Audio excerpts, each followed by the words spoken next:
What's up, family? I'm Juan Castillo, and when I'm on social media, my favorite show to watch is the Don't Shoot the Messenger weekly podcast. Chris G, Professional Sutton, Rucker Report delivers sports the way it's supposed to be, real and authentic. So get ready to be entertained. My boys are ready.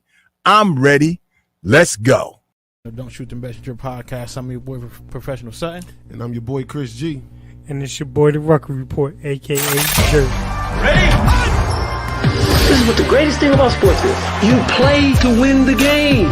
Inch by inch, play by play, till we're finished. This is Don't Shoot the Messenger podcast. X about me. With Professional Sutton. You already know. Chris G. My homie. And the Rucker Report. My family, what up? They for real. All straight with no chaser. Let the games begin. Let's go. Don't Shoot the Messenger podcast.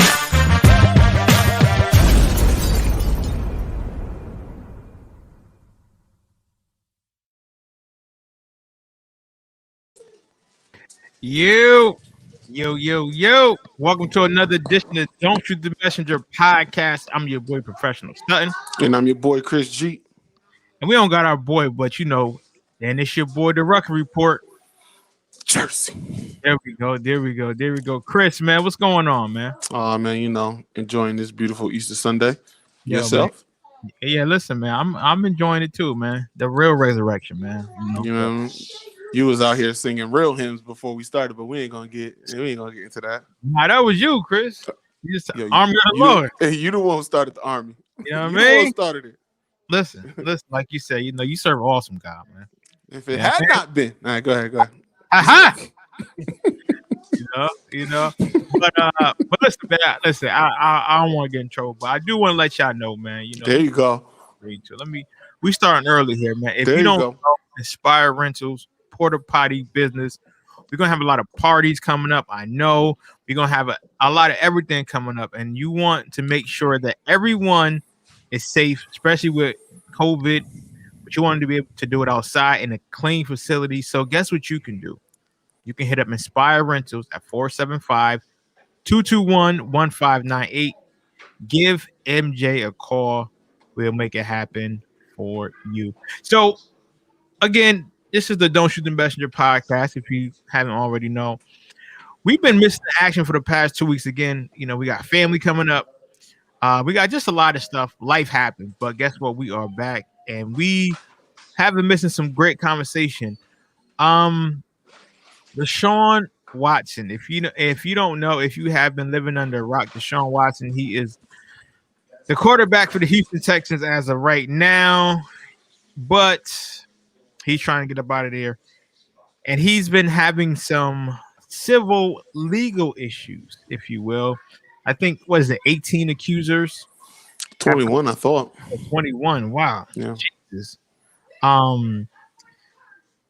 And it's real sketchy, man. It is real sketchy. And I'm gonna let Chris do it because I'm just like lost for words because I have read the affidavit and it's just some stuff that just not making sense to me. Again, I just want to let anyone know we are not downplaying any type of sexual misconduct that has been against someone at all. We just want to let you know that we stand by anyone who is a victim of any type of aggression, sexual violence, or what have you. But on our show, we do want to talk about some of the things in our perspective and what we're seeing based on, again, the information that we've been provided. So with that being said, Chris, what do you make of all this Deshaun Watson stuff there? Well, I think sketchy is the right word to use, man. It's I really can't make heads or tails of this either way. Right. Initially I felt a way. I keep that to myself, but I felt a way initially. But now it's so hard, yo. It's somebody said something. I was listening to Freddie and Fitzsimmons, and Fitzsimmons says, "Yo, there's something about this don't pass the smell test either way. Right? Something is off either way. I mean, to be accused by 21 potential victims is a serious accusation that you can't sneeze at. Yeah. but then like you said, when you start to read the affidavit of some of them, or you start to hear some of the stories, don't sound right. Some of them don't sound right. But you I would say Deshaun Watson though is benefiting from people, from the majority of people saying, you know what, I need to see more. Mm-hmm. You know what I mean? Like, it's always supposed to be innocent till proven guilty. Most of the time, that is not the case.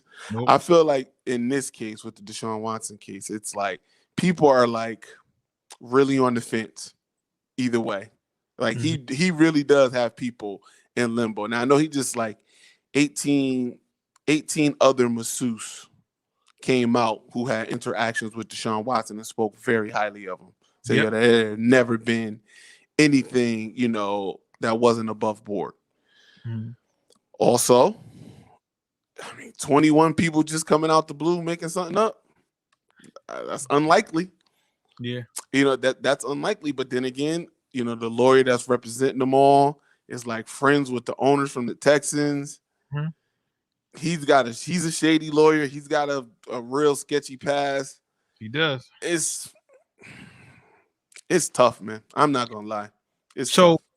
So when I read the affidavit, right, and I seen where it says towards the end, it says, well, the reason why we are continuing this is because we offer him a deal, basically, and he turned it down.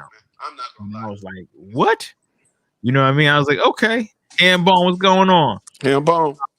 And so I'm sitting here like, okay, so basically you're saying because you're not taking our deal, then we got to take this to court because they wanted to settle out of court before the legal. Yes. Well, happened.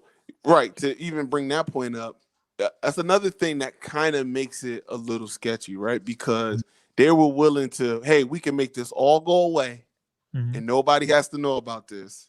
Right. If you just, we're going to give you a number and, this is what we want to agree upon. And he said, no, I ain't do nothing. I ain't paying nothing. Agreed. And then all of this stuff came out. So again, it just adds to but it don't mean just because they wanted to settle out of court don't mean that they weren't telling the truth either. You see what I'm saying? So it's just like, we need more information. I just need more information. I really can't make a judgment. I thought I could initially, right? It was like, oh man, like the lawyer dude is what made it sketchy from jump. Mm-hmm. Yeah. He made it sketchy from jump because it seemed like he made it all about him, talking about he a former Marine and he don't scare easy and this, that, and the third. It was just like, oh, okay, you're one of them type of lawyers. No. You putting go ahead. No, so I did some research on him and I realized that he is a very, skilled lawyer in the term of celebrity or popular cases. Mm-hmm. I know he took on the whole BP spill that happened some years ago, 2009. Oh, really? Yeah. He was involved in that, got some people with some money. The lawyer was also involved in a case with I think the Dallas Police Department. So he has a lot of high profile cases. But it's just tough because again, and then he tried to run for mayor. He tried to run for mayor of Houston. He tried to sue them. Badly. So it's again, when you have people like him and then Baez, Lioness, who I call him, who represent Aaron Hernandez, and he also represented Casey Anthony. Those type of attorneys you gotta be very careful about because again, their thing is about getting more notoriety. And they understand how the media works. If I can get you to see my case before we go to trial, guess what? You're going to more likely hear what I'm saying, and that's going to affect your judgment. Again, are we saying that something inappropriate didn't happen? No, we're not saying that. But what we're saying is that we need a whole lot more details. One thing I am, I just want to see how the NFL is going to handle this. But usually, a few years ago, they would have just been like, "Yo, you're fired. See you later." And also, true. His sponsors are still with him. He has a lot of sponsors who are still in this, who are still riding with him. So that's telling me something because everybody knows somebody. So Right. Well, but again, also one of the things that I'm trying to get clarification on, because it's been civil, it doesn't mean that it can't eventually be upgraded from just a civil suit to actually some jail time could be served behind this. But I'm a little concerned that, well, let me not say concerned. There's a big difference between was he being inappropriate by things he said, things he mentioned, or was he actually being a sexual assault? I feel like those are two different things. Was he being a creep, saying some things that inappropriate, things he shouldn't say, or was he physically assaulting these young ladies? That's a big difference, and I haven't heard that yet. I haven't heard that he actually assaulted. Doesn't mean being a creep isn't bad either, and doesn't mean that saying or doing inappropriate things doesn't deserve a level of seriousness for it to be taken as. But I'm not, from everything I've heard, everything I've read, it's kind of people only been saying, oh, it was inappropriate, or oh, I thought he wanted this, or he made it seem like this or that and the third. It's just so much unanswered. I'm uncomfortable. I'm uncomfortable making a judgment on what happened. So I'm going to read some of his comments. Hambone, I'm going to read two of his. Lord have mercy. One comment, he was civil. He said, the NFL better not do nothing unless evidence is given. Dark Mark said, shouts out to him. He had the people in frenzy a few weeks ago. He said it's a tactic to make him stay in Houston so no team will want him after this is over. But if that's the part case, of this, but that's part of the sketchiness, because it seems like that. It seems like Houston is running a smear campaign on him to be like, yo, if you don't want to be with us, nobody else gonna want you. Nobody gonna want to beat you. That's you know what I mean? And violence to me. And that's a real. I let's hope they didn't do that, because if they did, there will be a paper trail of this. Because that mean that the Houston Texans organization gathered all of this and put this forward, and there could be some real legal ramifications if they did try to do something like that to Deshaun Watson. It should but then again, it's just like that gets on some conspiracy type stuff, and I'm not that guy. I'm not that guy, but what it looks like, that's what it looked like. I am. It's but also and to Dark Mark point, you gotta remember, in every clause, it's what they call team misconduct. Team misconduct could be like, yo, you went to the movies after 9:00 and curfew's 9:30. I mean, it's 8:30. That could be classified as team misconduct. Now you gotta remember, he signed that $125 million contract. Right? And now it's like, hold on, you want to leave? Okay, guess what? We need some of that guaranteed money back. But also in the clause, because they're going to court civil. Let's just say hey, we're gonna part ways amicably, and that's what it's gonna be. Houston could now come and say, hey, yo, you gotta give us back some of the money, because yes, you didn't deny or confirm. However, there has been a judgment made, and it looks like it's some misconduct. So we need some of that back. So it's real sketchy. Hambone made one good point, not this point. He said, "Man, listen, happy endings are legal if she takes the $40." Mike, see, that's why you can't take niggas nowhere. That's right there. That comment right there is why you can't take niggas nowhere. And then he said the Lakers did the same thing to Kobe in Colorado. Hambone, could you expound on that, please? Please let me know. And Dark Mark said, well, ESPN said all the women have the same lawyer, and the lawyer is also the Houston owner lawyer and his neighbor. Yeah, no, we touched touched on that in the beginning. We know that that McNair and this lawyer they know each other, they're friends. They live in the same cul-de-sac. Yo, for me, like that's a red flag.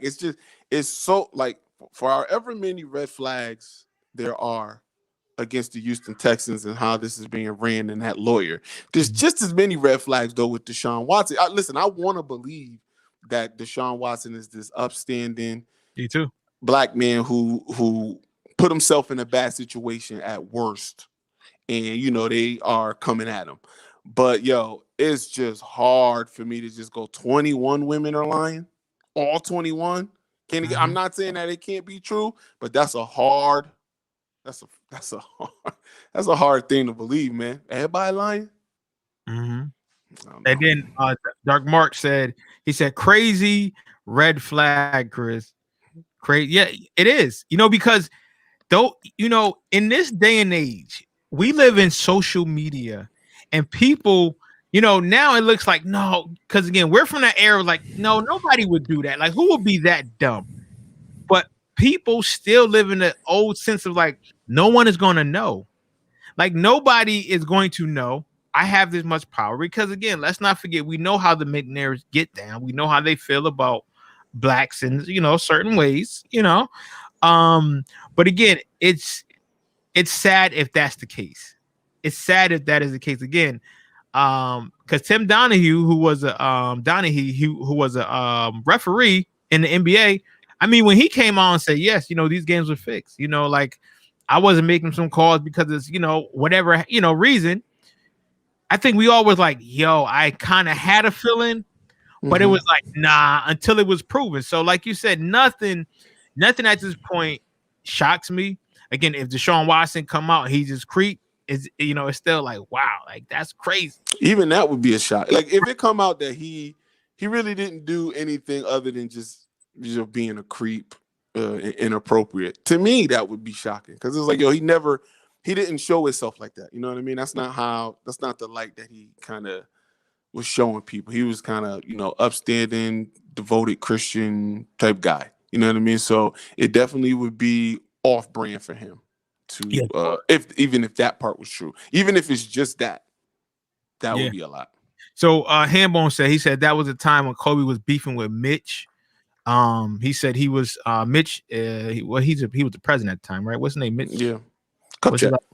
Yeah, I just want to make sure. Mitch Kupchak, for the people that don't know, he was talking about leaving. Next thing you know, he got caught up in Colorado with an ugly chick. Come on, him who can't remember the night and kept changing her story. You remember that?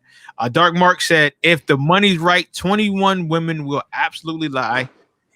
Aaron, bad luck, Chuck Fleming. He said, "What's up, fellas? Always good to see him." And then Hambone said, notice Kobe was in more trouble for cheating than anything else, and he served no time away from the league for suspension. And that $1 million ring tells it all. And Aaron said, I truly hope it's not true. I think we all feel that way. We all pushing for, I hope that this is false. But that's the thing with even with Dark Mark saying that if the money right, 21 women can lie. I mean, yeah, that's a possibility. But see, if I say that, I'm going out on a limb. Mm-hmm. So I'm saying that I believe Deshaun Watson totally, and the other 21 must have gotten paid off. And in the conspiracy world, you can say that, and even that might even be true at the end of the day. But there's not enough evidence for me to come out and say that that's definitely true. Mm-hmm. Mm-hmm. When it was just one, maybe 2 or 3, I could feel that way. I could feel that way. Even 5. Even 5 maybe. But 21 is hard for me to get on the train that they got 21 women together to lie, and there ain't no paper trail of them, conspiring to get all these women together to come against him. I'm not saying that couldn't happen. I'm just saying that's a hard sell for me. Mm-hmm. That's a hard sell for me. Yeah. If I'm just being honest. No, at the end of the day, when this story is all wrapped up and everything comes out, if that be the case, I'd be like, man, damn, they was trying to get my boy. But like right now, with everything we know right now, it's hard for me to believe that they got 21 women together, paid them, and they all willing to lie on the same thing. And nobody has broken character yet. Mm-mm. Well, you know what I mean? We also don't know who these women are either. So, we can't even say, okay, Jane, lying, Kim lying, because we don't know their names. They're all Jane Doe. So to us, we wouldn't know who's lying and who's telling truth. But I want to get to Mark's point though. He said, well, how do 21 women hire the same lawyer? That's a flag. That's true, but they didn't.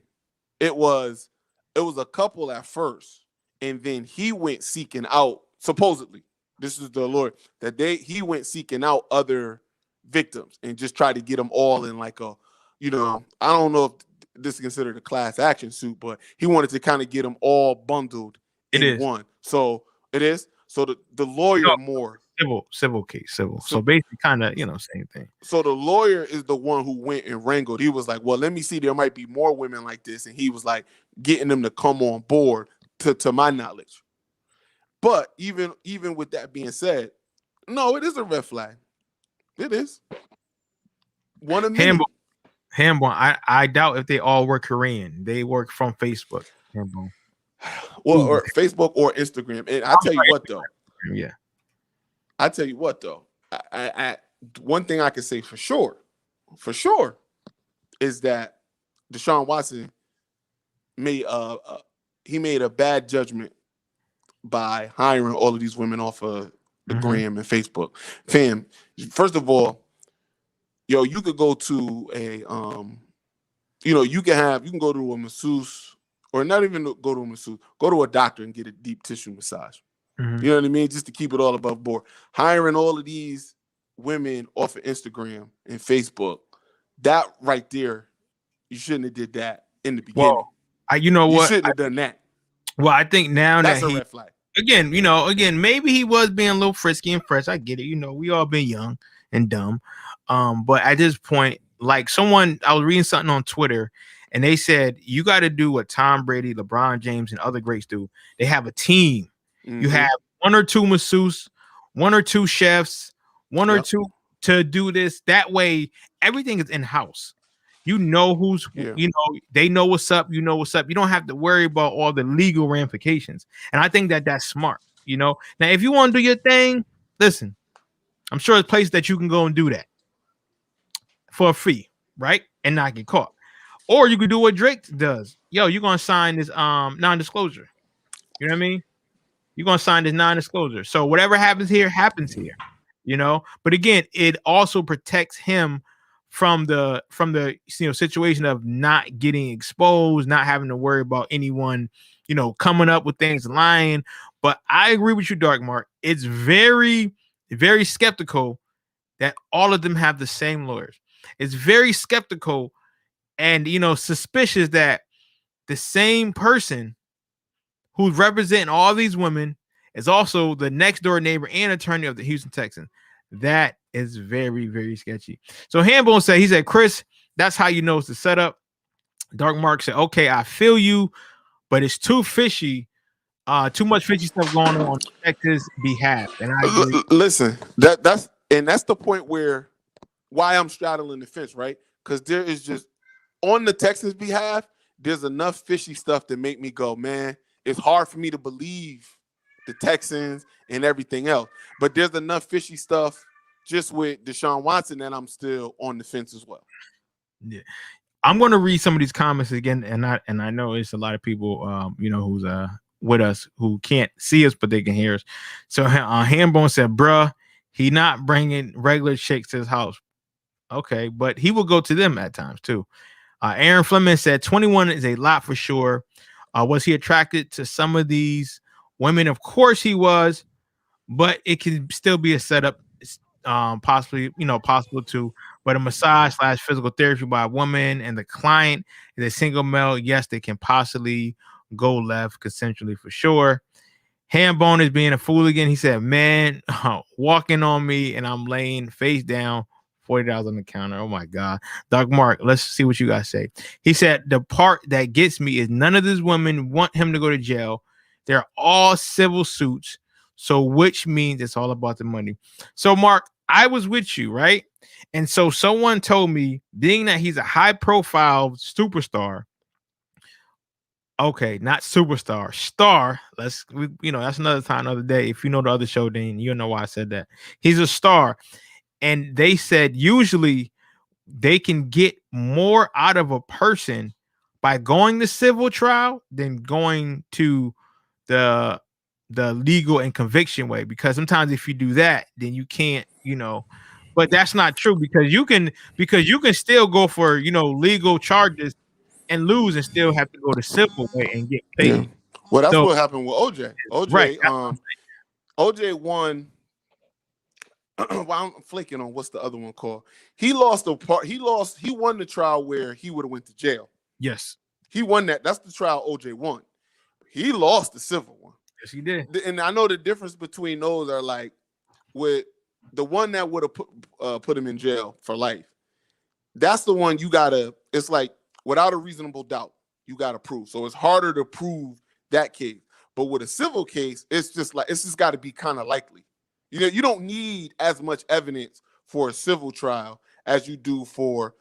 Why can't I remember the name of the other kind of trial right now? Somebody help me out here. You don't need as much for that type of trial. If you're going to go to jail for life or a big sentence, it's beyond a reasonable doubt. The burden of proof is on the state. It's tough to get that conviction. It's easier for a civil case. Yeah. Yes, that's why. But again, with this lawyer and him being high profiled, it's really hard. And again, let's just say, and I'm speaking for me here, I hope that criminal trial, yes, Aaron, you're right. I hope that if something happened, justice is served on both parts. Criminal trial, right? Yeah. So the criminal trial, thank you, Aaron. The criminal trial is you need a lot of proof. It's without a reasonable doubt. You know what I mean? If it's kind of sketchy, that it ain't gonna fly. In a civil case, though, it's not as tough. You know what I mean? It's just got to be kind of likely that it could have happened. You know what I mean? And you could win that joint. But I want to say though, with Hambone and Dark Mark, I agree with a lot of the stuff y'all saying. I really do. I just can't definitively pick one side or the other right now because as much as I don't trust the Texans, the much as I think that they're trying to run a smear, let me tell you one thing I know without a shadow of a doubt. Whether the Texans have a hand in this or not, they are happy that this is happening. They love that this is happening. Whether it's they're already bad guys to me because you shouldn't want this to happen to any player, any human, if it's not true. I believe that McNair in the Texans organization, they're loving every minute of this, whether they had something to do with it or not. I still need more before I just totally put all the blame on them. No, even though, man, it seems sketchy on their part. But again, I can't absolve Deshaun Watson of any wrongdoing. I know for sure just him always ordering, now let me not say ordering, but for him always getting social media girls to do masseuse and you got a fiance, don't do that. Your Floyd Mayweather had the same. Floyd Mayweather still got his personal masseuse on staff. I know because I follow her on the gram. I know what she is. Still. Matter of fact, and one of them he was with for a long time. I can't remember her name. Oh, Bad Medina. He was with her before he got with or after he was with Miss Jackson or before, one of the two. I can't remember. But so that's not a good look. I understand the notion of you want to have a good looking female rubbing your body down, but the route he went, don't do that. Like I would have somebody in his camp, one of his boys should have been like, nah, that's not a good look. No, that's but off brand for you. Now, but also in the people that stood up for him that were massager, masseuse, I think one or two of them were men. And they said it was inappropriate? No, they said that they had no problems with him, that he wasn't inappropriate with them. You know what I mean? So it wasn't just all women. I think it had like one or two men that were for him saying, hey, I never had a problem with Deshaun. He was above board. He was always, professional. So it wasn't just all women, that he was getting, massages from. Well, it was too many women. Yes. At the very least, there's too many women different women that you get in a massage from. Why you need so many different women? Right. You know what I mean? One. Unless one was bad, and he was like, "Well, I don't like this one. I want to get another one." But all 21 of them was bad. Right. At some point, you got to say, "Well, maybe I need to stop hiring them off of the gram, off the social gram media." Yeah. You see what I'm saying? So I'm not trying to put nothing on Deshaun. Deshaun could still, with all of that, probably didn't. He could have. There's a chance that he still didn't do anything wrong. I'm just saying, right. You got to move a certain way. You know what I mean? When you in that kind of light, especially when you having a. Let me tell you something about the NFL. They don't like people becoming individuals. They don't. You know what I'm saying? And there's other teams, I think, other teams in the league that wouldn't pick up Deshaun Watson if none of this stuff happened. They wouldn't pick up Deshaun Watson just because they don't like him setting that type of example that you could just say, well, I don't want to be here no more. I want to go somewhere else. You see what I'm saying? So it has some eerie similarities to Colin Kaepernick in this sense. One of the reasons why Colin Kaepernick isn't in the league is because they wanted to make an example. You don't go against us. Even if you're right, you don't go against us. And we'll make you pay if you do. So I could also see the Texans trying to do the same to Deshaun. Listen, you don't want to play with us. You think you could just get up and move? You think you could do this to me? You think you could do this to me? And then him having to pay the consequences for that. So, there's that element in this story as well. So and again, it kind of boils back to the beginning where it's that element, there's this element, there's this fishiness, there's this red flag, there's that red flag. It's too much to discern, to be like either which way. That's old school. That's an old school term. Any which way. to pick anything. So I don't know.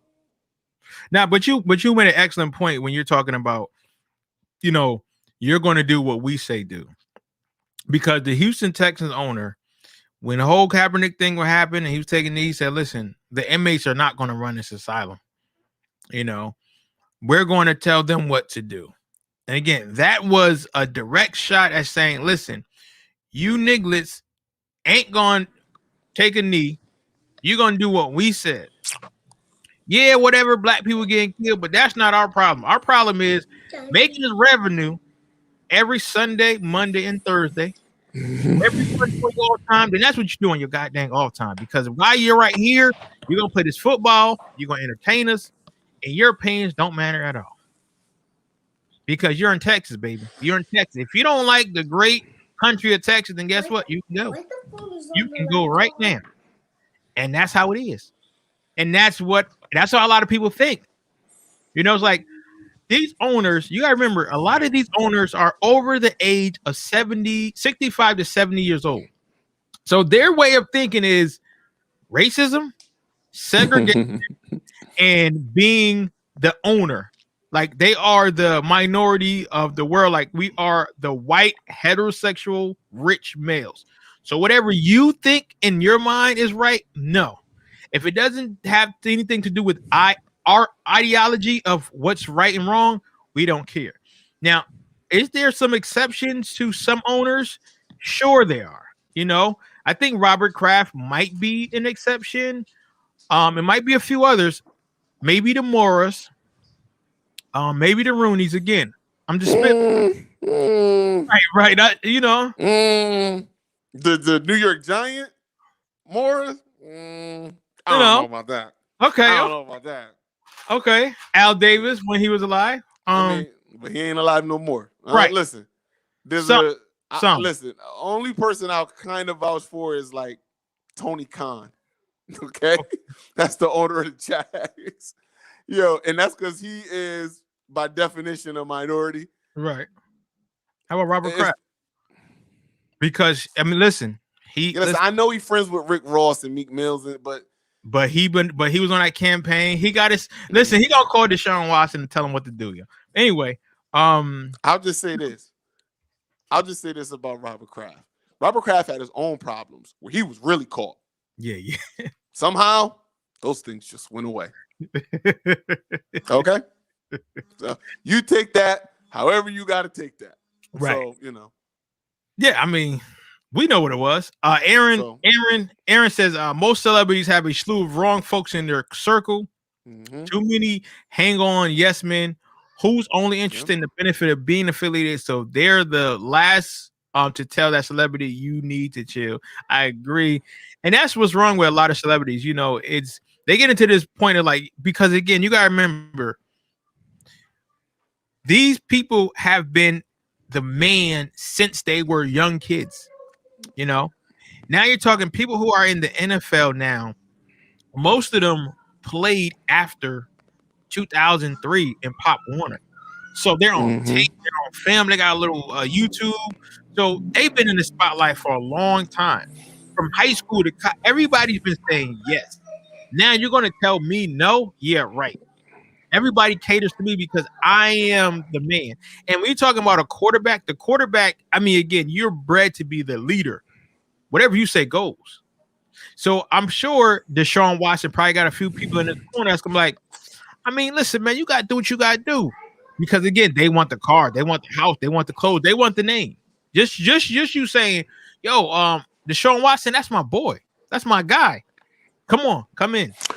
But you should still always have. Agree. You should still always have, even if you don't got a person that's gonna like get in your ass, right? Right. You need to have somebody to at least be able to go, look, I ain't telling you what to do. You a grown man. But this might not be a good look, I'm not listening. If you still want to do it, you got your own man, you make your own money, you do what you got to do. But it's got to be somebody on your team that go, I'm just trying to look out for you, and this ain't a good look. You having this many different masseuses off of the grid. Fan, this is not a good look. Fan, this is not a good look just for you and your fiance. If she don't know about all of this, she could feel away. This is not a good look. I'm just trying to help you out. Yeah. But and Deshaun Watson don't strike me as the person that need yes men. Right. But again, maybe I don't know Deshaun Watson. I don't know him. So maybe the Deshaun Watson that he portrays on TV, that's true, Instagram, is different from the real one. I hope not. Me too. I really hope not. But I cannot say for certain. So because I can tell you what. I can tell you what. I know one Watson, and he a white boy. Let me tell you something. That Watson, that boy good. Exactly. That boy good. So if he like his Uncle Randy, it can get a little sketchy. But I do want to, get off this real quick because I do want to move on to the NBA. But what we're saying is that we will keep, you guys abreast with this situation. We will be talking about it in the near future and as things happen. But again, we are hoping that whatever needs to happen, it comes out positive. Go to the NBA, man. Andre Drummond, a Connecticut native, he's on the Lakers, man. After Blake Griffin. I thought he just went to UConn. He from Connecticut? Oh, yeah, he's from Connecticut. He's from Connecticut. What part? From like Hartford area. He from like Hartford area. Yeah, you know what I mean? But then he went to like prep school, but he from like the Hartford area. And Dark Mark up here, Dark Mark know all the basketball players where they went, all that. So, and Handbone too, so he can verify that. But he is from Connecticut. He's on the Lakers, and I know Handbone was talking about his Nets just got what they got smacked by, what he said, 20 the other day. So well, look, man, the Nets play when they want to play. Yeah.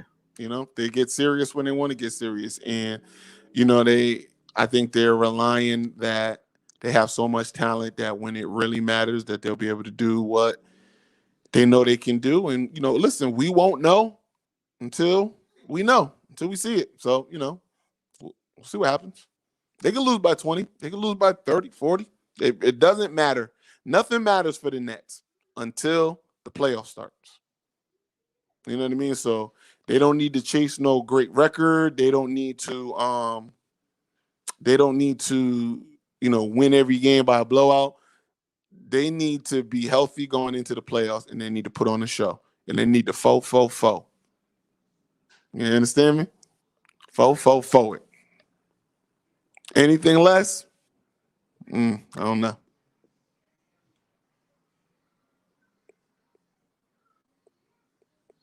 All right. Well, since you seem to be frozen. No, I'm Oh, there you go. Yeah, I'm here. Yeah, I had to go get something real quick. Mrs. Rucker in the building. We see you. Okay. So Dark Mark clarified it. He said he's from New York, but lived in Middletown. Okay. So hey, Okay. That's still CT. I ain't knocking him. I mean, listen, man, listen. You could be from Connecticut, but are you from CT? It's a different story. Is he really from Hartford? That's what you're saying? Yeah, man, listen. Man. If you from here, then you know. Yeah, there's a lot of people from Connecticut. Oh, I'm from Connecticut. Well, from where? Oh, I'm from Shelton. It's like, well, okay. Yeah. Mm-hmm. Listen, Dan Orlovsky is the only one that's from Shelton that, pretty people. I don't even think I think he went to Shelton. I think he from like Westport. Where? Oh, wow. I think so. So Mark said his NBA profile says New York, but all his basketball years were in Connecticut. Oh, okay. He wanted good for him. Okay. Listen, long story short, where he's from, irrelevant to the point. The point is Drummond's enough to get the Lakers over the hump to win a championship? And the answer is I simply don't know. I honestly, I don't know. I got a lot of questions about Drummond. I think Drummond is a great player. He's a rebounding machine. I think in the right situation, he could give you 15 and 20 rebounds every day, every game. He could. He's that good at rebounding, and he's an okay scorer. How does he fit with the Lakers though? Are they going to run Twin Towers? Are they going to run him and AD at the same time? Can they play on the floor at the same time? I mean, I don't know. You tell me. Can Drummond get on the wing and defend? Or does he have to be down low? How is he in pick and roll defense? I don't know. Listen, they might be able to get past the West. Yeah, I still don't believe in Paul George. Even though the addition of Rondo is I think, a really, really good addition. You got a real point guard that can run that team now. Take some pressure off of Kawhi. But Boogie, I said Boogie there too, but he hurt. Look, man, I'm a fan of Boogie. I'm a fan of Boogie, but Boogie's best years might be done. Listen, unfortunate for him, just injury riddled towards the last 3 years. So I don't know what Boogie got left. Boogie was never a mobile guy when he was healthy. So, we'll see what happens with that. But I don't think Boogie gonna move the needle one way or another. The problem is Drummond's, AD, and LeBron enough to get it done to beat the Nets? I don't know. I don't think so. The Nets are stacked. Listen, I just from past experiences, if it can be an even team and it's KD versus LeBron, I'll take KD. Or if it's even. I'm not saying that it wouldn't be close. I'm not saying that LeBron can't still win. I'm just saying if it's KD and LeBron on two separate teams and the other teams are even, I'll take KD. So I'm taking LeBron. Fair. I don't begrudge you for doing that, but I'm just saying that's if it's even. We know that these teams ain't even. We know that they're not. All right. So on paper, with you know what? On paper. Nah, it's not just on paper. It's not just on paper. And I'll tell you why it's not just on paper. And I know you're a LeBron Laker fan, so I'm gonna drop the 1-2 on you. Laker fan, thank you. It's not just on paper because we could just go matchup for matchup. Honestly, we could. Because let's say we give you AD and LeBron are better than KD and pick your other guy, whoever you want, Kyrie or James Harden, whichever the other guy is, right? There's still another guy. So whether you pick James Harden or Kyrie, after you give the first two to LeBron and AD, and I don't even think that's a given, but let's say you give the first two to AD and LeBron, the next best guy is exponentially better than the next Laker player. And it's not close. And then you start adding former all-stars who are at the back end of their career but are still better than what the Lakers could throw out. I mean, listen, I'm not a huge LaMarcus Aldridge fan, but LaMarcus Aldridge is better than what's his name? Caruso. I'm not a huge Blake Griffin fan, but he's better than Justin Tucker Thornton or whatever his name is. Better than Dennis Schroeder. It just, at some point, it just becomes a number game. And I don't know if they can catch up. And again, that's if I'm just giving you that LeBron and AD are better than the top two players for the Nets. And I don't even think that's true. Well, I do want to get on the comment that Dark Mark said. Sorry, I'm eating. Go ahead. And he's been very adamant on his page. He said it's too much D-riding in the league. Now the league need to change the rules to make things even. I know David Stern is rolling over in his grave because that Chris Paul. No, see, I'm glad you brought that up. That is false. That is a false narrative. And people tend to forget why that Chris Paul trade got vetoed. People just skip over that. That Chris Paul, and you know this, that Chris Paul trade was vetoed because, huh? I'm just saying, listen, don't shoot the messenger. I'm just saying. No, I'm going to shoot you right in the face. David Stern wanted to have him. Go ahead. David Stern, as the commissioner, didn't veto that trade. David Stern, as the owner of the Charlotte Hornets at the time. No. New Orleans Hornets at the time, right? Man, what were they at the time? Were they the Pelicans? I can't remember. Anyway, he didn't veto it and I can't hear you. I can't hear you at all. I was saying, yeah, they were the New Orleans Pelicans. I mean, the New Orleans Hornets, because I remember the Hornets fan. Yeah, he didn't veto it as the commissioner. He vetoed it as literally the president of the New Orleans Pelicans because New Orleans Hornets. Because if people forget that team didn't have an owner at the time, it was getting sold to somebody else. So he de facto had to become the president of New Orleans or whatever, the Hornets. And as a president, he said, there's no way he was getting back equal. He wasn't getting back anything equal for Chris Paul. So as any president would, any president wouldn't take that trade. So he said, no, I'm not going to take the trade. And it also, if I'm not mistaken, once he became the president, then all of a sudden, for some odd reason, all of the other owners had a say in the moves that the Hornets could make. He didn't just say, it wasn't like the Hornets had their own organization, they had their own owner, their own president, everything in place, and that trade got made, and he stepped in and said, nope, we're not doing that trade. He was the de facto owner of the Hornets then, and people just tend to forget that. Well, people are going to forget that, but also, if he had let that go through, on the flip side, he'd be like, you like the Lakers and you like Kobe and them. How can you let this happen? What is New Orleans going to get back for it? He was in a real bad spot. He was in a bad spot. If that team, and I think people need to, if that team wasn't trying to be sold at the time, it had its own owner and everything in place, that trade would have went through. The only reason that trade didn't get through is because David Stern had power, not only as the commissioner, but as the owner of Charlotte at the time.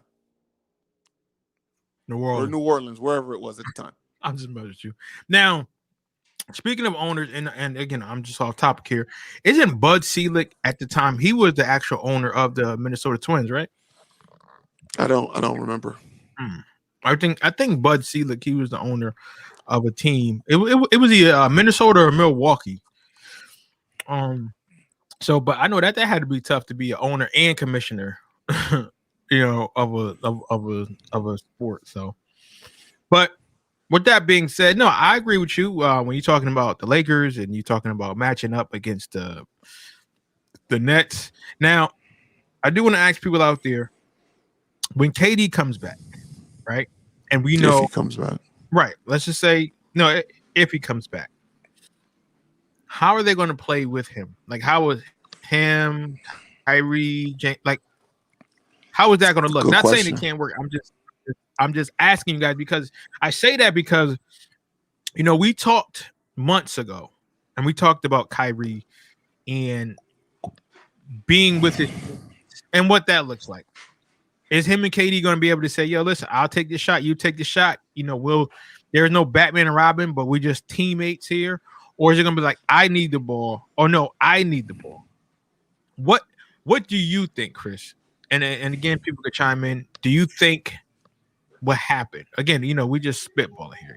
There's no right or wrong answer, but what do you think is going to happen if KD was to come back? Well, I think there's going to be an adjustment period for sure because it wasn't this many other people on the squad when he left or when he last played. So there'll be an adjustment period, and listen, no matter what, KD is still the best player on that team. Okay, I think James Harden has been the most effective person on that team so far. I think because of his past relationship with Mike D'Antoni, and because Steve Nash is basically running a Mike D'Antoni system, he knows it the best. Jesus, and it's just. It fits him more. Well, all that being said, KD's still the best player on that team. So, in a perfect world, I think everybody's going to fall in line. Kyrie's a wild card, as always. So we'll see what happens with him. I need to see it though. I do need to see it. And listen, even though I'm saying that, they got the talent to beat everybody badly. They got to show and prove it. And they're gonna have enough time. He'll come back. If he comes back, there'll be 10, 15 games probably left for them to, kind of work on what they want to work on, and we'll see what happens. But they better get it right. I know that. They better get it right. I think it's again, of course I'm a big LeBron fan, huge LeBron fan, and I would love for the Lakers to win it again. But I also would love it. See, but here's the catch-22, right? I would love to see James Harden win a championship, but I would hate to see Mike D'Antoni win a championship. So it's like a double-edged sword because you sure that Mike D'Antoni hasn't won one before as an assistant somewhere? Because that's what it would be as an assistant, not a head coach. But still, though, him winning solidifies him another head coaching job. Oh, no, it doesn't. What? Yes, I'm not saying he won't get another head coaching job, but it doesn't. Him getting a chip won't. So he could have took a head coaching job this year. I know, but what I'm saying is that will be in his that it would just be there, because if you watch basketball, who ran what, Tex. That was really, his triangle offense. Mike D'Antoni is still going to get credit for everything. He's going to get credit for being the coach that was kind of walking Steve Nash through his rookie year as a coach. For sure, he'll get some credit for that. But let me tell you something. Neither Steve Nash or Mike D'Antoni ain't going to get a ton of credit because this team is too stacked. Too stacked. Okay? It's just like, but they still got Steve Kerr. Steve Kerr got a lot of credit, maybe too much credit for the first chip. Yeah. Not as much for the second and third, because that second and third wasn't just, a good homegrown team. That team was Steph, Clay, KD, Dre, David West, Livingston, Iguodala. It was just stacked. And an assistant coach, let alone not even a head coach, is going to get a ton of credit for just winning one off a stacked team. Now you win a few, then you have a conversation. You can get into the Phil Jackson type of conversation. But for winning one, like how much credit is the Lakers head coach getting now as a championship winning coach? Right. I mean, come on. You know what I mean? You know what they're saying? They're saying, man, that team really turned around when it was LeBron and AD. Right. Yeah, of course. You know what I mean? So, you know, I would pump the brakes on Mike D'Antoni going, you know, his career is going to be rejuvenated as a great coach if they get this chip. I don't think so. I don't think so. We know but again, what Mike is. But yeah, we know. But again, we know how this plays out. You know, let's just say that if spot opens up for a good team, he's been at every stop to win a chip. He's been to both coasts. You know, he's been to some great teams. But I would love to see James Harden win a chip. Only place I could honestly see Mike D'Antoni getting a shot at. You talk about a great spot. I don't know about that. All the great spots are taken. And saying before, before him, the only place I could see him going is Atlanta. Because I mean, they already fired their coach. They got Nate McMillan as the intern coach who turned the program around since he's taken over. They was the bottom of the East. Now they in the East playoffs if the playoffs started today. But hey, Nate McMillan just gets shitted on everywhere he freaking goes. I mean, just saying, right? I loved him in Portland.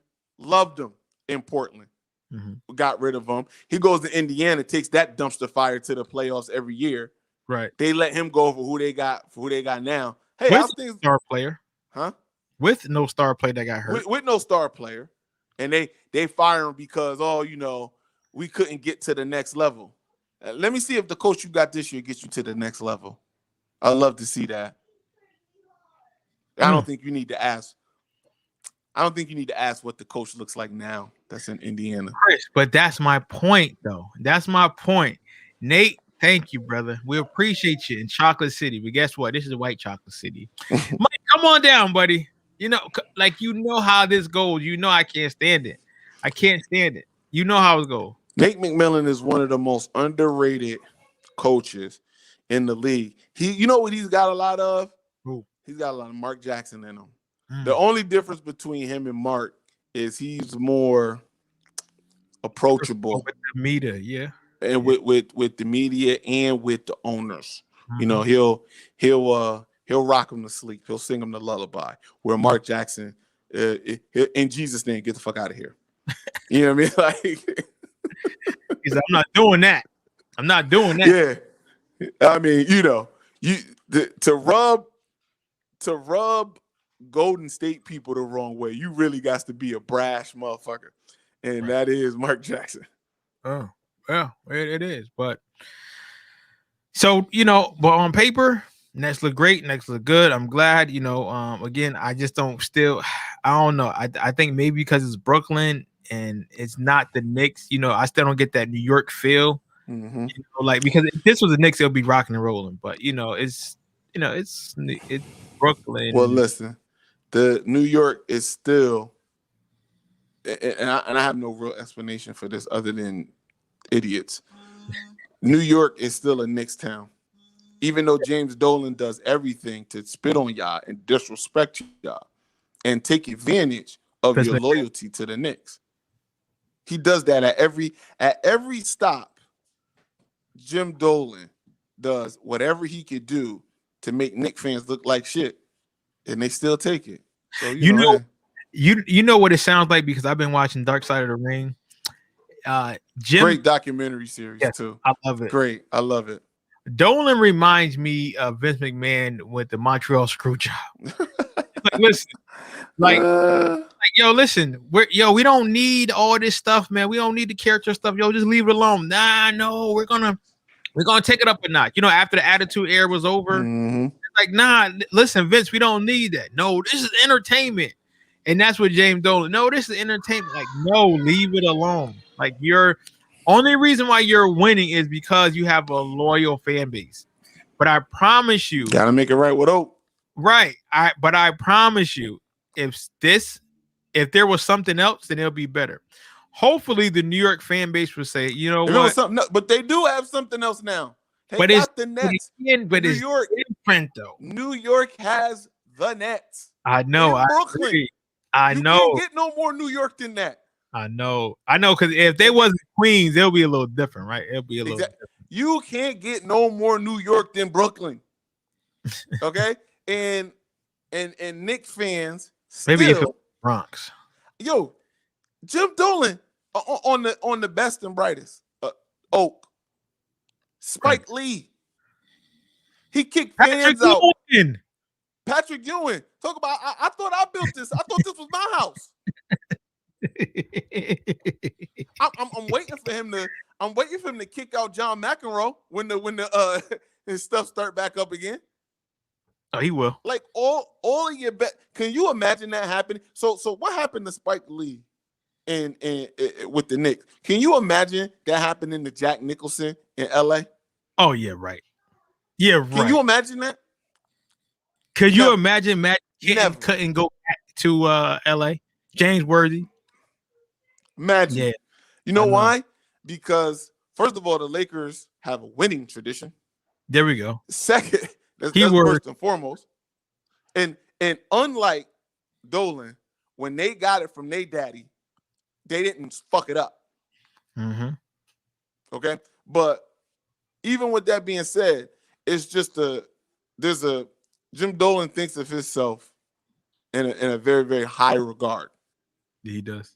That he obviously doesn't care what the fans, the media, and everybody else consistently tells everybody how he is and the product that's been put out on the floor. Now, with all that being said, this year, I know people are making a lot to do about the Knicks this year. They still stink. Okay? They still a 500 team. So, like, calm down. Calm down. Okay? just calm down. Aunt Tommy. But they are playing better. Okay? Mm-hmm. But we all know the Thibodeau system. He's gonna run them to the ground. Yeah. So it'll be good this year. You know, next year, maybe in the year after that, but eventually he's gonna run them down into the ground because that's what Tom Thibodeau does. He's from Connecticut. Thibodeau? Yeah, he's from New Britain. That I do know. I was shocked by it. Oh, okay. All right, cool. But yeah. Yeah, I'm from Connecticut, but he's not from CT. Yeah, no, I definitely agree with you, man. You know, again, that's just that New York. Again, when you because New York, to me, you know why? New York has too many damn options, man. You know, you got too many options. And I think that New York doesn't appreciate it. You know, you got the Rangers, you got the Islanders, you got the Mets, the Yankees, the Knicks, the Giants. Just too many options, man. Too many options, and it's always been one winning and not the other one. But again, at least with the Lakers or in LA, like they have a winning tradition somewhere, right? It's like, this is where we're winning. But I don't know, man. I know the points you're saying. I got to give credit to Max Kellerman. He brung that same point up. He was like, New York and most teams that got two teams in their city or their state.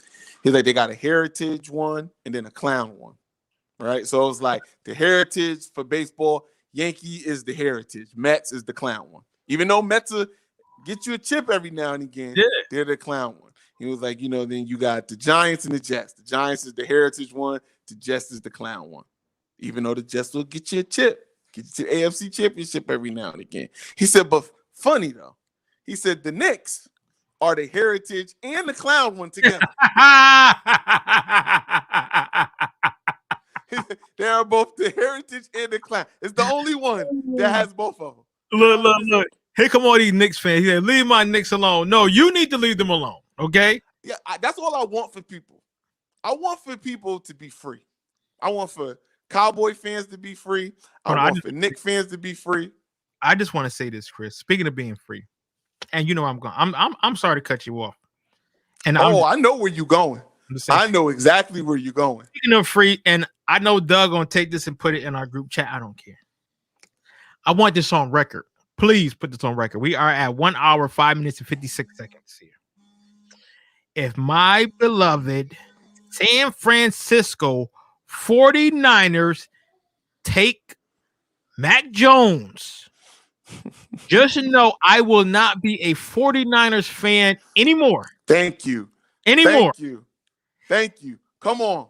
If my San Francisco right now takes Mac Jones, I will not be a 49ers fan. And you know they are. I'm sorry. I'm telling you they are. Because we've had the conversation. Look at Doug ready. We've had the conversation in our group chat. And they are not that dumb, Chris. Yes, they are. No, they're not. Them and the Jets. No. The operation, let's take down Justin Fields a few notches, has been in full effect now for a couple months.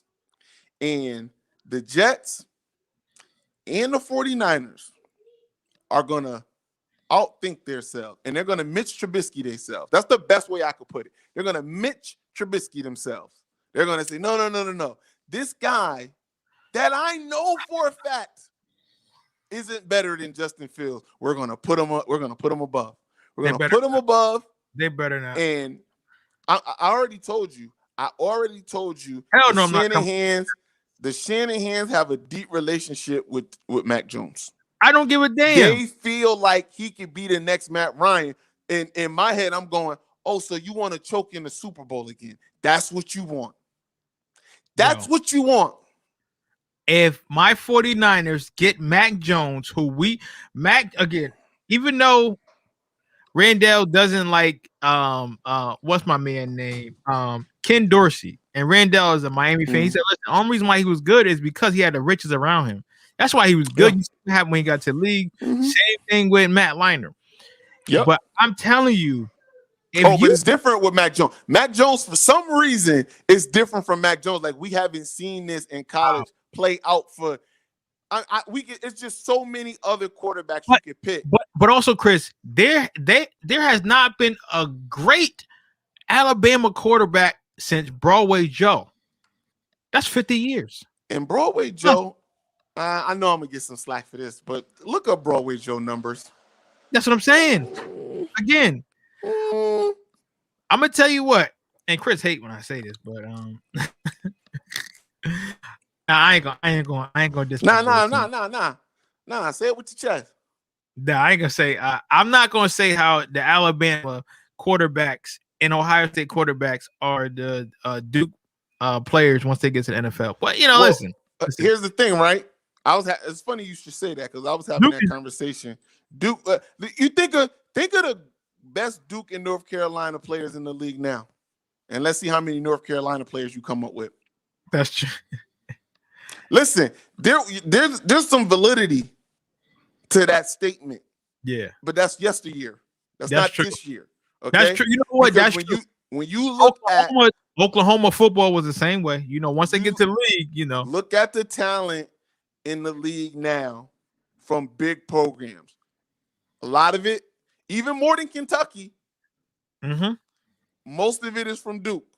Okay, your Jason Tatums, your Zion Williamsons, those are Duke guys. Brandon even Ingram, JJ, what I mean? Who's still in the league, who's been obviously a solid vet.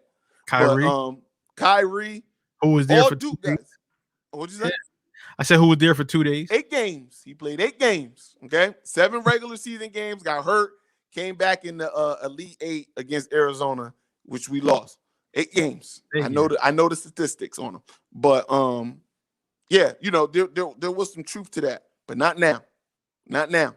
Okay, everybody knows Jason Tatum is an ascending star. Okay? Doug said, I'm gonna honestly say this: they're favoring these certain quarterbacks. Alabama quarterbacks became a bunch of Christian Laettners. I like that. I like that statement. Yes, it's true. Yeah, it's true. It's true. But there is no way again, because we were talking about just being a laughing stock and people staying with teams. Now, when Chris left, I totally understood, and I said Trent Baalke has gone. He's passed. Some dumb team has picked him up. I don't know, but obviously we don't care because he's not winning. I said, Chris, you can always come back, to the Niner Empire. And what did I say? I said, who's still there? I know. I said, who's still there? Yep, York's still there. As long as he's still there, I ain't there. But again, let me tell you something. As much as I blame Trent Baalke was only following the direction of York. Mm-hmm. Okay, York is the one who blew up that team because he felt like he wasn't getting enough recognition and enough credit. I know. That's the signs of a bad organization. Now, I know you current 49er fans who suffered through the small downtime of being bad, because me and you were there for the big gap. See, because we became 49er fans. We were too young when they were winning chips in 95. We were 10. We didn't know what was going on. Most of our years are the Terrell Owen, Jeff Garcia. Those are our highlights. And there ain't a lot of highlights there. And then it was just bad. Bad. Okay? We suffered through those years. And for them to throw that away because they didn't feel like they were getting enough credit and recognition for things that they did. Yes, Jerry Jones is exactly like that, which is why I never understand Dallas Cowboy fans. That's what, but listen, he is a Cowboys and Knicks fan. So he don't mind getting cheated on. That's crazy. So that's why I left the Niners. Because I said I'm not like a Cowboy fan. Jerry Jones and Jed York, they're not just about to do this to me. They're not gonna blow up good teams, all right, after suffering being bad, so that they can get more credit, so that their ego can feel better. All of that. No. F all that. I am going to record my reaction during the draft. Okay. I am going to obviously. I think Chris had a mishap with the kids. I am going to record my reaction when we draft a quarterback in the third pick, and if we get Mac Jones from Alabama, which I don't like because I'm a Gator, I'm trading in my 49er gear and I'm done. I might have to repaint my wall because I just can't do it. I won't do it. Can't do it. If you're a 49er, then you know who said that. But it's just certain stuff I just can't and I won't do. So now I want to jump on to March Madness. Has been just that madness last night. Gonzaga wins in a nail-biter fashion. Now, Chris does not like Gonzaga. I don't know why, and I want to wait until he comes back on. But now, March Madness, and a lot of people don't include the women. A lot of people don't. Ruck, don't do that. He said, let's go Mac Jones. Yes, let's go Mac Jones to the Green Bay Packers. You can have him. You can have him, Ruck. But March Madness, and I was talking to someone, and we, with the whole debacle with how NCAA was treating the women versus the men, I said, well, and people was like, I don't, again, people that watch basketball, we understand what March Madness means. I said, it's more madness on the men's side because you can have an 11 seed beat a 1 or 2 seed. In women's, like, there's a hierarchy. Like, they're not losing to anyone under 5. Women, whoever's supposed to win, that's who wins. Like, if you're 1 and 2, you gotta slug it out. Maybe a 3. Well, gotta give Arizona some props. Yes, Arizona is I think they're a 4. Yeah, but I think they're a 4 or something like that. They, that was definitely an upset that of them beating UConn. Yeah. But again, that's something that you don't see a lot. But even so, it's like, wow. And after you throw off the initial shock of like, wow, UConn won, it's like, okay, cool. That's not bad. But on the men's side, again, you'll see some crazy stuff. Like, it's March Madness for a reason. That's why it's so easy to have a bracket for the women than men, and they pay more for the men's side because your bracket is going to get busted by the first round because you're going to have some team come out of nowhere and beat a higher seed who you thought was going to win it. And guess what? Your bracket's busted. So that's what makes it fun. I'm not going to get on a part about the student athlete part because Mark Emmert, who's a jerk, really thinks that he's running a institution of students, and we know what that's about. But anyway, I was waiting for you to get back on, Chris, because I was happy for Gonzaga, and we were talking about what I would say. I don't know why Chris don't like Gonzaga, and maybe you can explain. And my man Doug, he said Gonzaga is white people's Wakanda. Oh my God, come on, man, what you doing, man? Ruck also says Suggs top 10 pick, maybe 5 now. And that again, that's why they had Suggs rated as the number 1 pick, though. Yeah, Suggs was like him and Cade Cunningham was like going back and forth, I thought. Yeah. But that's what makes it so dope because what you can say what you want about the NBA, NCAA. And again, and it's sad because Mark Emmert and these schools, they profit off of that because you have players that are really hungry, so they want to win. And this is what makes it so good because they're going to put on their best show and they're going to play ball. And March Madness will never disappoint. I know it started off a bit slow.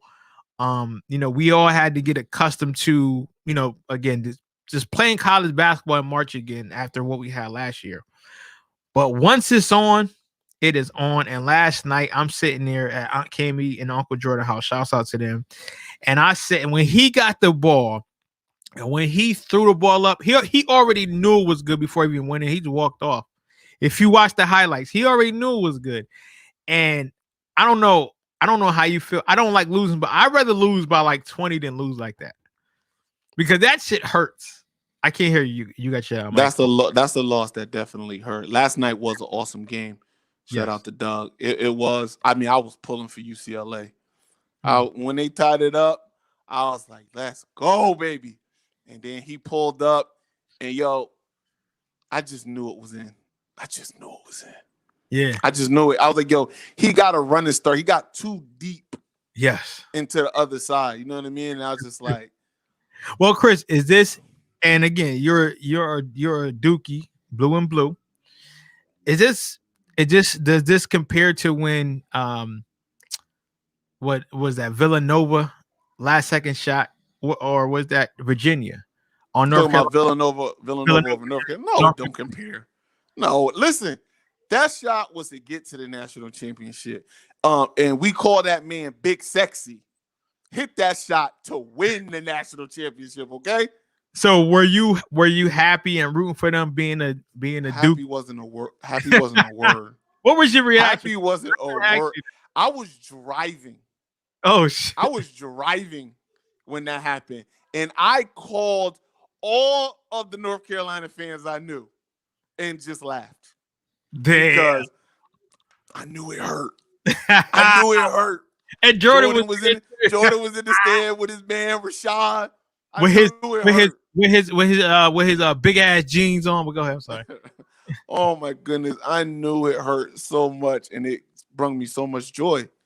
Because I didn't like that North Carolina team. I don't like any North Carolina team, but I especially didn't like that North Carolina team. Oh, they was cocky, wasn't they? For them to get that, and then they had just tied it up and they was feeling all great, and he just came down and drilled that shot, and I just said, praise him because that was great. He hit the shot, but he knew it was good. And he posed like, "Yeah, I'm from PG County, baby." You know what? He was calling for it. He was calling for it. He knew he was going to get it. So, what is one of the most, and Ruck and people that's listening, what is one of the most like upsets that you've seen in March Madness? I know it's a lot, but which one that you've seen out like, damn? Yeah, I'm gonna keep it with Gonzaga. When Steph Curry and Davidson beat Gonzaga, that was huge. That was huge. And it wasn't like it was a close game that Davidson had to fight back, but the ending score, they kind of just took over. And that was a great game. That was one of the best upsets. But obviously, for me in my heart, I think of Duke versus UNLV. How do I know you was gonna say that? Come on, man. They had literally ran us out the gym year before. Yo, Ran us out the gym. like, see, it's different in football because when you hitting people, it's like boom, bam, like you could feel it. Like UNLV, if they could have been a football team, they were a football team because the way they was dunking. I mean, I remember that Duke game. I'm talking about it was an all-star game. I'm bouncing the ball, banging on them. So I remember that, and I'm sure Chris loved that because UNLV, they would have went undefeated and won the chip. But Duke said, "Not so fast, buddy. Not so fast, my friend." Man, we stopped them. I mean, obviously, us beating. I've always loved when we beat Kentucky or North Carolina. Yeah, those are always. Ruck said, "Hampton University over Iowa State and Jamal Tinsley." Oh wow, old school right there. That's old school. Doug said, "I still say UNLV took a dive. I mean, listen, they are in Vegas." They were in Vegas. They were in Vegas, so you never know. You got the they took a diver, right? A dive against a real quality opponent for the first time. Ooh. No, but they smacked him earlier in the season. The year before, year prior, Sweet 16, I think. Right. It was Sweet 16 or Elite 8. I mean, they literally just beat the dog shit out of us. And I'm just saying, but they were defeated that whole game, and I'm just like, I mean, for the whole year, I'm like you, Doug. I don't know, man. I'm just saying, somebody palms itchy. You know what I mean? I think that the shark was like, let me get this money, baby. Chris, you don't care. Tough. Hey, look, man. Coach Listen, K, I never like Coach Cash. I mean, Coach K. I'm just saying. Like I always say, man. Duke is blue blood. I only like losing to blue bloods. Okay. Who? If a blue blood beat me, North Carolina, I'm okay. I mean, other than North Carolina, obviously, okay. But a Kentucky, a Kansas, a Michigan State, UConn ain't no goddamn blue bloods. UConn got 4 things. Stop playing with me. How many they got? Man, 4. Call me when they get 5. Call me when they come on. Call me when they get 5. UConn when they get 5. Y'all. Stop. And they not a blue blood. Listen, man, their brief moment when they were good happened in like a 20-year span. They ain't been good since stop it.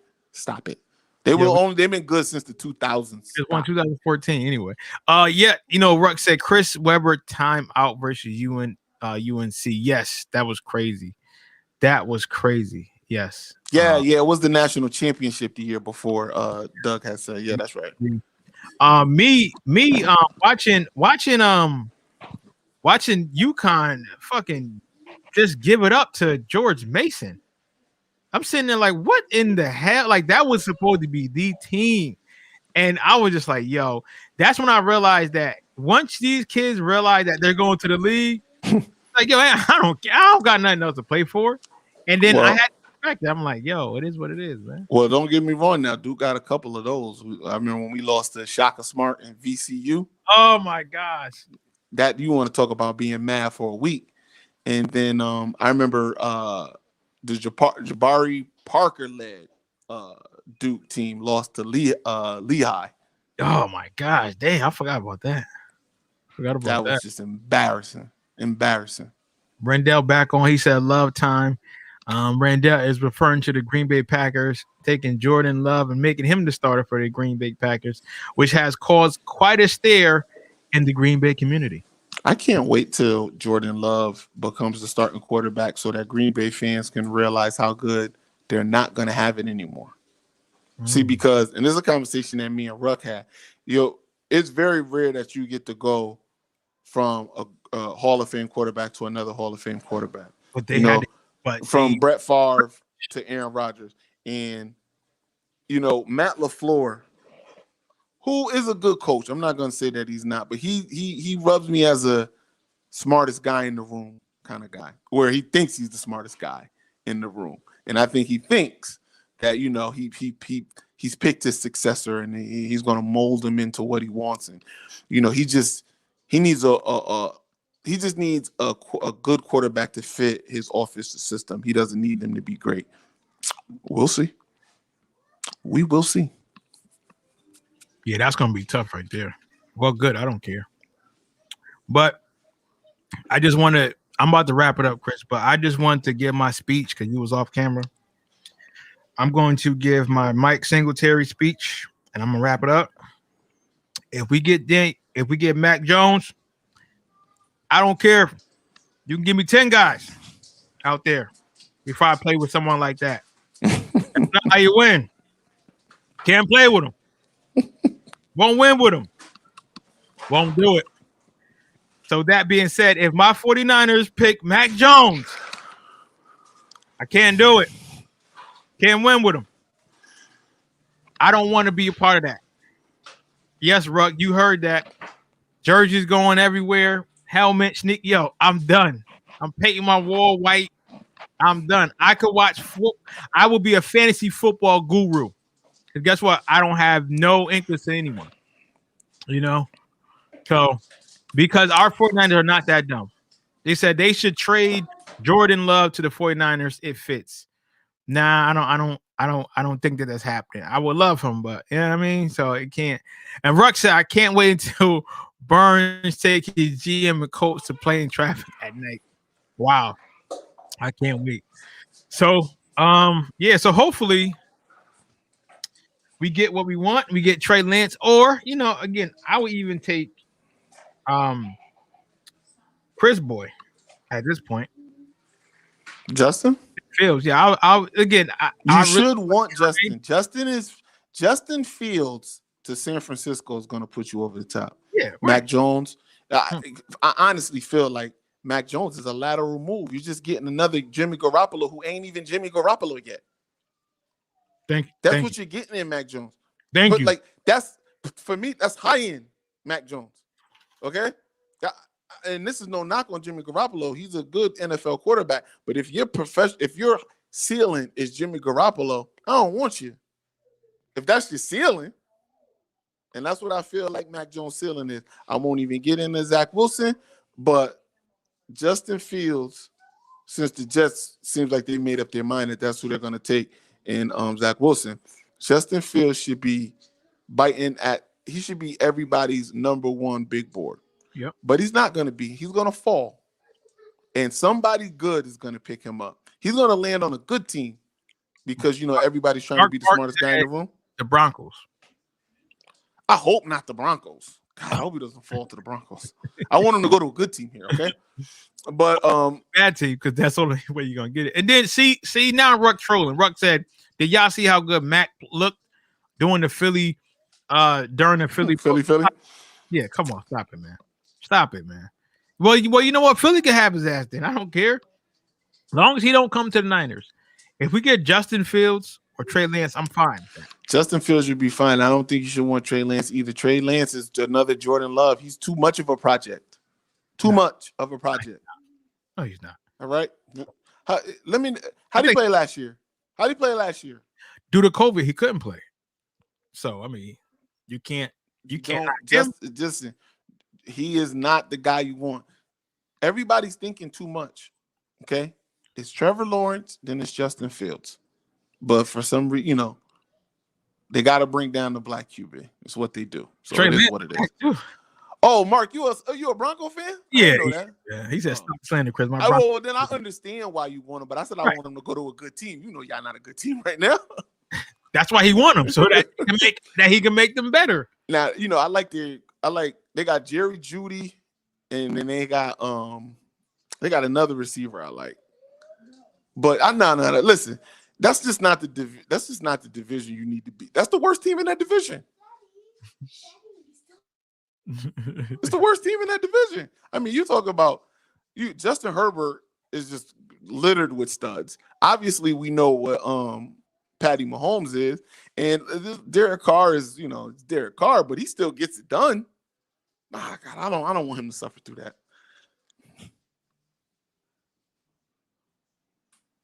Cold-blooded, man. Cold-blooded. He said false, Chris. False? What's false? What's false about what I said? False. Okay. Leave his Broncos alone, man. Well, listen, if he go to the Broncos, I'm going to be very, very supportive because I want Justin Fields to do well. Me too.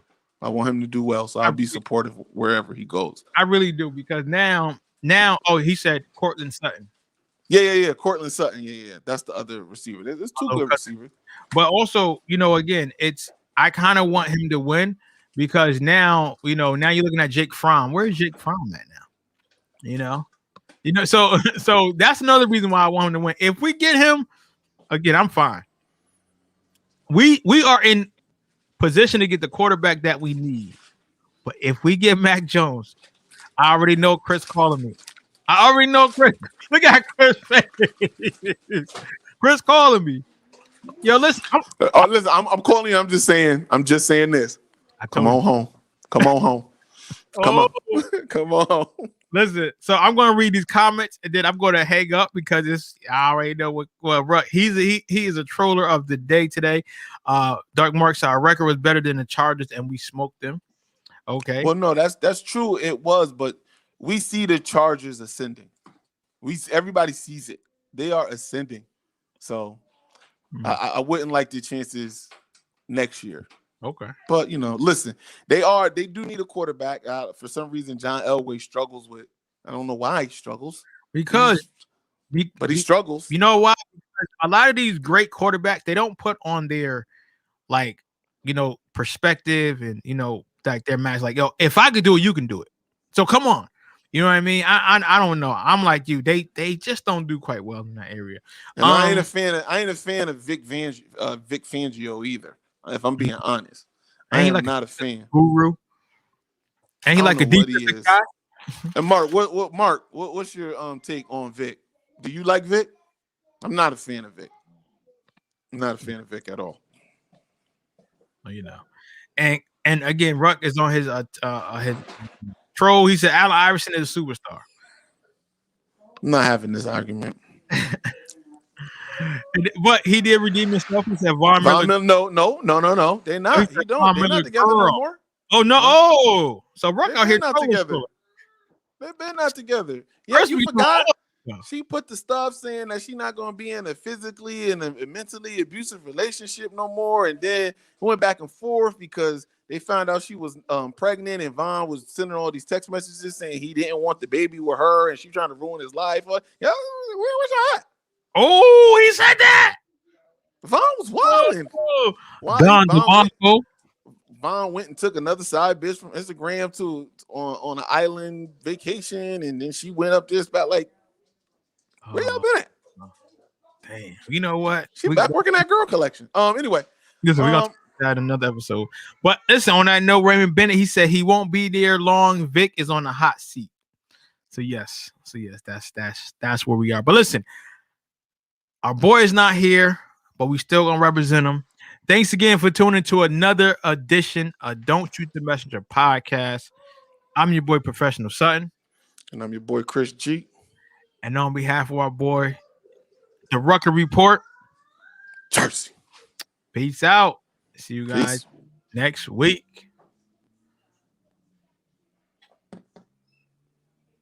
Don't Shoot the Messenger podcast. I'm your boy, Professional Sutton. And I'm your boy, Chris G. And it's your boy, the Rucker Report, a.k.a. Jersey. Ready? This is what the greatest thing about sports is. You play to win the game. Inch by inch, play by play, till we're finished. This is Don't Shoot the Messenger podcast. X about me. With Professional Sutton. You already know. Chris G. My homie. And the Rucker Report. My family, what up? They for real. All straight with no chaser. Let the games begin. Let's go. Don't Shoot the Messenger podcast.